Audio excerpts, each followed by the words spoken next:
نماز کے مسائل میں اس بات کا بھی جان لینا ضروری ہے کہ شریعت اسلامی نے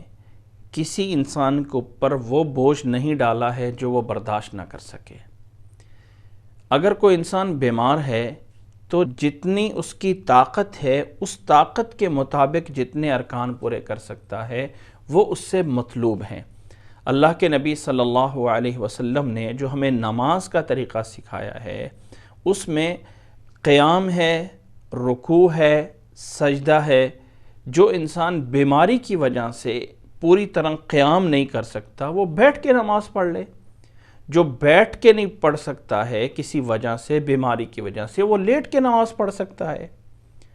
جو انسان کھڑے ہو کر رکوع میں نہیں جا سکتا وہ بیٹھے بیٹھے رکوع میں جا سکتا ہے، یا وہ جو ہے وہ بیٹھے ہوئے رکوع میں نہیں جا سکتا، اشارے سے رکوع کر سکتا ہے۔ اسی طرح سجدہ ہے تو سجدے میں انسان جو ہے وہ پوری طرح کھڑے ہو کر سجدے میں نیچے نہیں آ سکتا تو بیٹھا بیٹھا سجدے میں چلا جائے گا، اور اگر بیٹھ کے اس سے سجدہ نہیں ہو سکتا ہے تو اشارے سے سجدہ جو ہے وہ کر لے گا۔ اور اگر کوئی انسان ایسا ہے کہ وہ پورا ہی بیمار ہے، اس کا کوئی ہاتھ پاؤں نہیں ہل سکتا ہے، صرف اس کا جو ہے وہ دماغ چل رہا ہے، نظر چل رہی ہے، ہوش میں ہے، تو اسے قبلے کی طرف سیدھا جو ہے وہ لیٹا دیا جاتا ہے، سر کو تھوڑا سا اوپر کر دیا جاتا ہے اور وہ آنکھوں کے اشارے سے جو ہے وہ نماز پڑھ سکتا ہے۔ بیمار کو کسی بھی حالت میں نماز معاف نہیں ہے، جس حال میں بھی پڑھ سکتا ہے اسے جو ہے وہ پڑھنی چاہیے۔ اب اس میں چند ایک باتیں ہیں جو ذہن میں رکھ لیں کہ جب انسان نے بیٹھ کر نماز پڑھنی ہے تو حضرت عائشہ رضی اللہ تعالی عنہ فرماتی ہیں کہ رأیت النبی صلی اللہ علیہ وسلم یصلی متربعا، کہ اللہ کے نبی صلی اللہ علیہ وسلم جب بیٹھ کے نماز پڑھتے تھے تو بیٹھنے کی جو حالت ہوتی ہے وہ چوکڑی مار کر بیٹھتے تھے۔ چوکڑی مارنے کا بیٹھنا مطلب یہ ہوتا ہے کہ دونوں گھٹنوں کو سائڈ پہ نکال کے نیچے جو ہے آپ آگے پاؤں کو یوں اندر کر کے اس طرح کر، جیسے جس کو ہم چوکڑی مار کر بیٹھنا کہتے ہیں، اس طرح اللہ کے نبی صلی اللہ علیہ وسلم بیٹھ کر نماز پڑھ رہے تھے۔ جب سجدے میں جانا ہے، رکوع میں جانا ہے تو سیدھے ہو کر